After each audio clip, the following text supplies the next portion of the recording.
Hi, I'm Kamen Kitaj, your host for A Livelihood, New Adventures as We Age. And today I'm back after a little break for the summer, and I'm going to introduce you to Randy Kamen Gredinger. So, welcome, Randy. It's nice to be here, Karma. Yeah, and I'm happy to have you. Thank you. You and I got together via your husband, who Yes, indeed. said to me, "Oh, you ought to meet my wife," and indeed, it seems like he was correct. Mm-hmm. So we have a lot of things to talk about, and I know that you are someone who is a psychologist, a psychotherapist, and a life coach, yeah, and you're doing some new things as well, so we want to hear about that.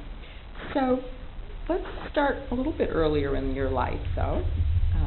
And I know that you got your degree in psychophysiology. Yes. Yes, which is a combination of words that I didn't know was an actual degree, but you said you got your doctorate in psychophysiology, right? Yes. So tell us a little bit about what that means.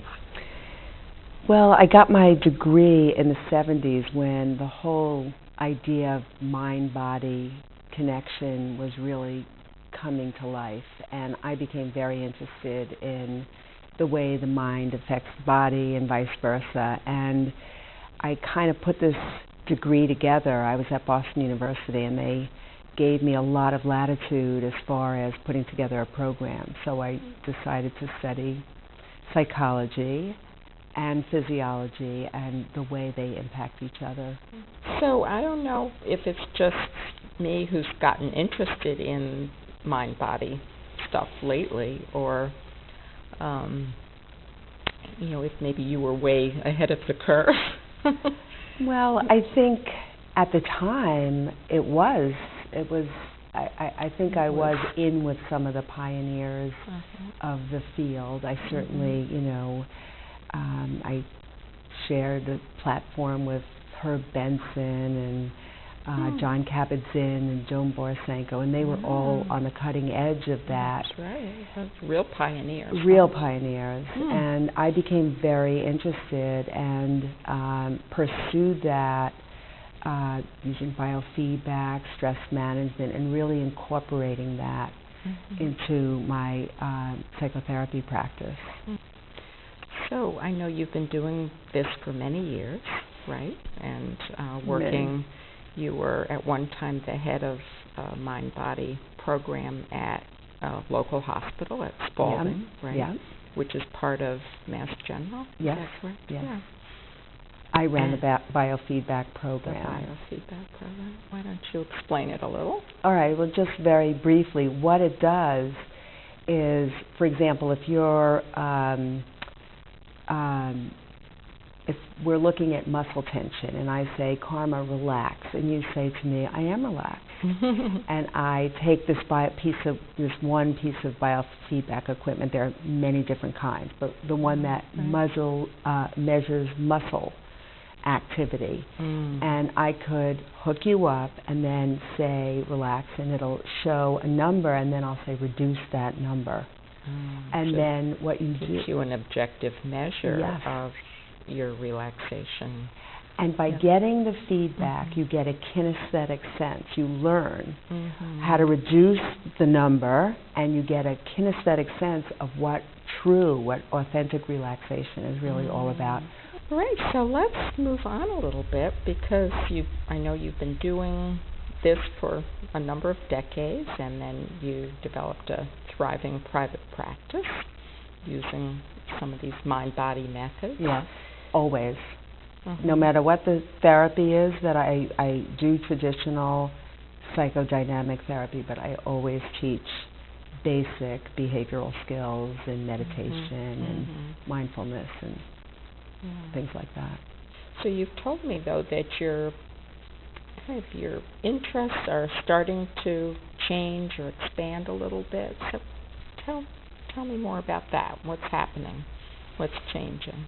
Well, I really got interested in writing. I took a couple of writing courses, creative nonfiction writing courses at Harvard Medical School, which they offered for physicians and psychologists and psychiatrists like that. And I took one kind of in the back of my mind. I was always interested in writing. I always had kept a journal. I take very active notes with my patients.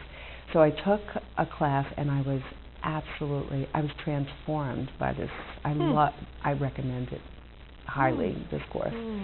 It's offered every year through Harvard Medical. It's a creative nonfiction, and it's really wonderful for anybody in the field. And it just turned me on to writing, and I made a commitment to write every day. And at first it was just minutes, and now it's about an hour a day that I write. I mean, the time is sacred, and I sit down and I like to write about 300 words a day.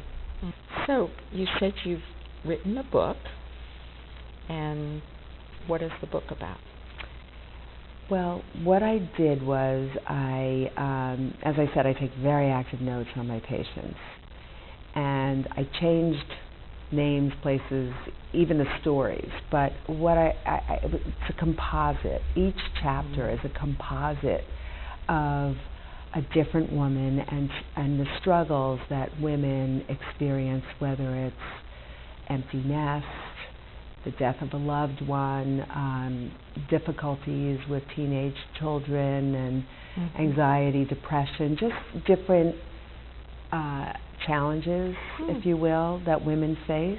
So it's really a women's book. It's called, right now, the working title, hopefully the publisher we'll see what the publisher does with the title, but it's called Woman to Woman. And it's really through the dialogue of woman to woman what transpires in the therapeutic environment, and the skills and the strategies that I teach in combination with the psychotherapy that is done. And now there's another book in the works too? Yes. This is on my website. It's on my website. It's not all going to be from my website, but I have one section of my website which is about inspiring women. So it's not about women that are in therapy.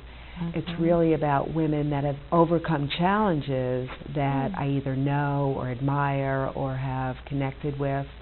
And each chapter is about another woman that has gone on to overcome challenges, which we all have, but gone on to really make a significant difference or a contribution in some way.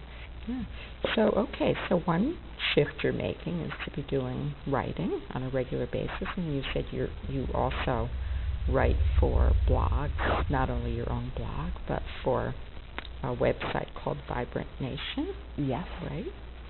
Which is particularly for women of a certain age? It's for women after 50, over 50, and there are over 85,000 subscribers, women from all over, not just the United States, but from everywhere. And it is just a composite of women energy about anything you could think of, you could find. And you did tell me that the other piece that you would like to be moving towards or changing in your life is to become, you say, more virtual. Right? Yes. So what do you mean by that? Well, for one thing, I have found that patients, when they moved away in the past, have had to terminate therapy. And so there were some people that I would speak to on the phone occasionally while they were transitional, but it always meant this was the end, or usually, unless they came back. And now with Skype, I'm finding that I could see people when I go away, when I travel, or when they move out of state. We continue the relationship.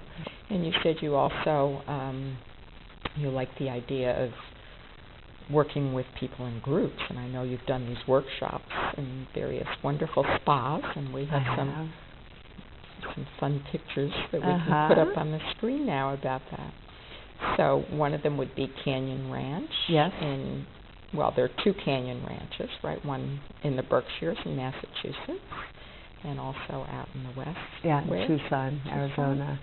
And Yeah. I've lectured at both numerous Mhm. times, and Red Mountain Spa, which is in Utah, which is also wonderful. Very different. It's more about adventure than being pampered, and it's a real wonderful spa.